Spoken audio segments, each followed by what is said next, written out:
আসসালামু আলাইকুম। আশা করি আপনারা ভালো আছেন। তো আমিও ভালো আছি। তো আজকের যে ভিডিওটি আমি করতে যাচ্ছি সেটা হলো আমার আলুর জমিতে আলুর গাছগুলো বড় হইছে।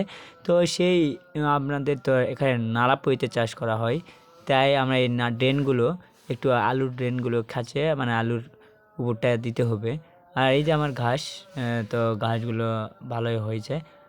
তো আমাদের এই আলুর মানে একটু শুলিগুলো করার জন্যে আমাদের বরাব্বাটা রয়েছে যা আমাদের সাথে প্রতিনিয়ত কাজ করে থাকে। তো আমি আমার আব্বা এবং আমার সেই বড়াব্বা এই ৩ জন মিলে আমরা আজকে আলুর শুলিটা খাঁচাচ্ছি।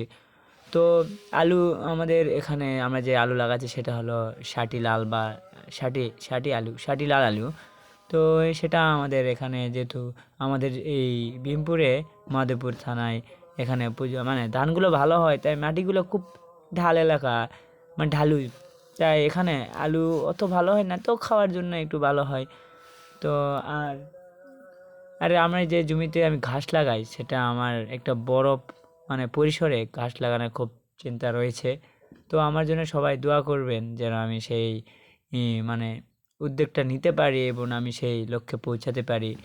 আসলে আমাদের এর বেশিরভাগ ধানের জমি হওয়ার কারণে আমার ওইভাবে হচ্ছে না, কারণ আমার পরিবার আমাকে বলে দিয়েছে যে আমার দ্বারা অনেক কিছু হবে না।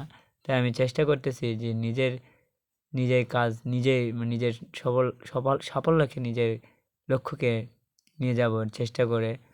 তো আসলে পরিবার যদি না বোঝে তাহলে কিছু করার নেই, কারণ এ যুগের মানুষরা জানে লেখাপড়া করলে অবশ্যই চাকরি করতে হবে।